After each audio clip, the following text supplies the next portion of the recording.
अस्सलाम वालेकुम दोस्तों, कैसे हैं आप सभी। उम्मीद है आप सभी अच्छे होंगे। तो दोस्तों आज मैं आपके साथ रेसिपी शेयर करने वाली हूँ बीफ़ की, और बहुत ही मज़ेदार सी ये रेसिपी है बीफ़ की। बहुत ही क्विकली बनने वाली रेसिपी है। जो भी है इसका बस कुकिंग टाइम है, जो प्रिपरेशन टाइम है वो बिल्कुल 5 मिनट का है। 5 मिनट में आप इसे प्रिपेयर करके कुक करने के लिए रख दें गैस पर। जितना टाइम कुकिंग टाइम में लगता है गोश्त को, बस और बस उतना ही वक्त लगेगा। तो बहुत ही मज़ेदार ये बनती है, आप ज़रूर ट्राई करें। और बहुत ही सिंपल घर के कॉमन से जो किचन में जो भी इंग्रेडिएंट होते हैं उस बेसिक इंग्रेडिएंट से ये रेसिपी तैयार हो जाती है। और खाने में तो आप पूछो ही नहीं कि कितनी ज़्यादा ही मज़ेदार लगती है। और सबसे ख़ास बात इसकी ये है कि आप इसको चावल के साथ भी खा सकते हैं, आप इसको रोटी के साथ भी खा सकते हैं। दोनों ही चीज़ों के साथ इसका कॉम्बिनेशन बहुत ही ज़बरदस्त होता है।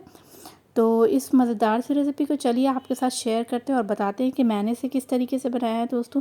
पर उससे पहले दोस्तों, अगर आपने मेरे चैनल को सब्सक्राइब नहीं किया तो प्लीज़ मेरे चैनल को सब्सक्राइब कर लीजिए। नोटिफिकेशन के लिए बेल बटन को ज़रूर प्रेस कर दीजिएगा दोस्तों, और मेरे वीडियोस को लाइक करना ना भूलिएगा। तो चलिए शुरू करते हैं इस मज़ेदार सी रेसिपी को बनाना। तो यहाँ पर दोस्तों सबसे पहले मैंने प्रेशर कुकर ले लिया है।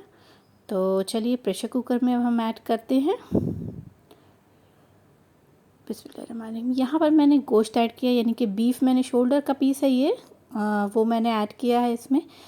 ये 500 ग्राम है, यानी कि आधा किलो गोश्त मैंने इसमें ऐड किया है। अब हम इसमें ऐड करेंगे प्याज। तो यहाँ पर मैंने 3 बड़े साइज़ के प्याज को चॉप कर लिया है, वो मैंने इसमें शामिल कर दिया है। दोस्तों इसमें प्याज ज़्यादा ही अमाउंट में जाता है। अगर प्याज की क्वांटिटी आप कम कर देंगे तो फिर ये बहुत ही अच्छी सी गाढ़ी ग्रेवी नहीं बन पाएगी। तो यहाँ पे प्याज भी मैंने इसमें शामिल कर दिया। और अब हम इसमें ऐड करेंगे जिंजर और गार्लिक का पेस्ट। तो यहाँ पर मैं इसमें ऐड कर रही हूँ 2 चम्मच जिंजर और गार्लिक का पेस्ट। और अब हम इसमें ऐड करेंगे दही। तो दोस्तों यहाँ पर मैं दही इसमें शामिल कर दे रही हूँ। तो 2 चम्मच मैंने 2 बड़े चमचे दही के मैंने शामिल कर दिए हैं। 1 चम्मच मैं लाल मिर्च पाउडर ऐड कर रही हूँ। आधा चम्मच मैंने इसमें ज़ीरा पाउडर ऐड कर दिया है। यहाँ पर 1/4 टीस्पून मैंने काली मिर्च का पाउडर ऐड किया है। और यहाँ पर मैंने 1/4 टीस्पून गरम मसाला ऐड किया है। और नमक टेस्ट के हिसाब से आपको ऐड करना है। तो ये सारी की सारी चीज़ें मैंने इसमें शामिल कर दी है। और अब हम इसमें ऐड करेंगे तेल। तो यहाँ पर देख लें कि गोश्त कितना ज़्यादा चर्बी वाला है। अगर ज़्यादा चर्बी है गोश्त में तो आप तेल की क्वांटिटी को कम करें, ज़्यादा नहीं डालें क्योंकि बहुत ज़्यादा ही ऑयली हो जाएगा। तो मैंने यहाँ पर 4 बड़े चम्मच के राउंड तेल इसमें शामिल किया और इसे अच्छी तरीके से मिक्स कर लेते हैं। तो चलिए यहाँ पर इसको मिला लेते हैं अच्छे से, ताकि सारी चीज़ें जो है वो एक दूसरे से मिल जाएं और जो दही है वो अच्छी तरीके से मिक्स हो जाए। अगर दही अच्छे से नहीं मिक्स होगी तो इसीलिए दोस्तों सारी चीज़ों को अच्छी तरीके से मिक्स कर लेना है, ताकि ये चीज़ें जो है वो अच्छी तरीके से मिक्स हो जाए। तो बस ये है इसका प्रिपरेशन चीज़ करने का तरीका। तो बस ये प्रिपेयर्ड हो चुका है, अब कुछ भी नहीं करना है हमने। अब बस इसको कवर कर देना और कवर करके कुक करना है। तो चलें हम इसे कवर कर देते हैं। थोड़ा सा पानी ऐड करेंगे, तो बहुत कम अमाउंट में इसमें पानी डालेंगे क्योंकि गोश्त जो है वो अपना पानी छोड़ता है। और दही भी डाला है तो दही की वजह से भी इसमें पानी छूटेगा। तो थोड़ा सा पानी वैसे मैंने इसमें आधा कप डाला है। और चले इसको कवर कर देते हैं।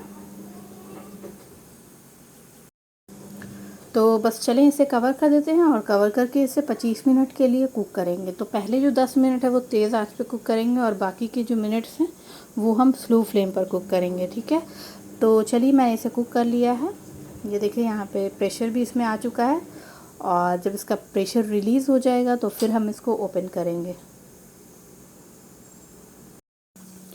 तो दोस्तों चलिए यहाँ पर प्रेशर रिलीज़ हो चुका है। मैं इसको ओपन कर रही हूँ और ओपन करने के बाद ये देखें कि इसमें अभी पानी मुझे दिख रहा है, क्योंकि हमने पानी तो थोड़ा डाला ही था, प्लस गोश्त में भी पानी गोश्त ने भी छोड़ा और दही ने भी। तो अब हमने यहाँ पर इसको थोड़ी देर फ्राई करना है, यानी कि भूनना है। तो बिना ढक्कन लगाए इसको भूनेंगे और तब तक भूनेंगे जब तक ये थोड़ा सा गाढ़ा हो जाए, तब तक हमने इसे फ्राई करना है। तो चलिए इसे भून लेते हैं। यहाँ पे भुनाई करने में मुझे 5 से 10 मिनट लगेंगे, उससे ज़्यादा नहीं लगेंगे। तो भुनाई कर लेते हैं इसको, अच्छी सी इसकी भुनाई कर लेते हैं। तो देख सकते हैं आप ये अच्छी तरीके से भून चुका और इसकी ग्रेवी जो है वो काफ़ी थिक हो चुकी है। तो अब हम इसको बंद करेंगे, गैस की फ्लेम को बंद कर देंगे। पर इसे बंद करने से पहले मैं इसमें ऐड करूँगी धनिया की पत्ती। तो यहाँ पर कटी हुई धनिया की पत्ती मैंने इसमें ऐड कर दिया और इसे मिक्स कर लेते हैं और गैस की फ्लेम को बंद कर देते हैं। तो चलिए इसे मिक्स करते हैं। मिक्स करने के बाद गैस की फ्लेम को बंद कर देंगे। और दोस्तों ये जो है बीफ का बहुत ही अच्छी सी रेसिपी बनकर तैयार है। इसको आप गर्मा गर्म रोटी के साथ, राइस के साथ खाएं। तो चलिए इसे डिश आउट कर लेते हैं। तो दोस्तों घर में मेहमान आए हुए हों या फिर ऐसे ही कुछ भी आपको कुछ अच्छा खाने का मन हो तो आप ये वाली रेसिपी ज़रूर ट्राई कर सकते हैं। और प्लीज़ अगर आपको ये रेसिपी पसंद आई हो तो प्लीज़ इसे लाइक कीजिए, इसे शेयर कीजिए। और मेरे चैनल पर अगर आप न्यू हैं, अगर अभी तक आपने मेरे चैनल को सब्सक्राइब नहीं किया है तो प्लीज़ नीचे सब्सक्राइब का बटन है, वहाँ जाकर मेरे चैनल को सब्सक्राइब कर दीजिए। नोटिफिकेशन के लिए बेल बटन को ऑल पर कर दीजिएगा ताकि मेरी रेसिपीज़ की नोटिफिकेशन जो है वो आपके पास पहले पहुँचे। और दोस्तों बहुत सारा प्यार देने के लिए बहुत बहुत शुक्रिया। मेरी बाकी वीडियोस को पसंद करने के लिए आपको मैं तहे दिल से बहुत शुक्रिया करती हूँ। तो चलिए दोस्तों इस रेसिपी को भी पसंद कीजिएगा बाकी रेसिपीज़ की तरह। तो चलिए मैं आपसे फिर मिलती हूँ अपनी अगली रेसिपी के साथ। तब तक के लिए अल्लाह हाफ़िज़, टेक केयर, दुआ में याद रखिएगा और मेरे चैनल को सब्सक्राइब करना ना भूलिएगा।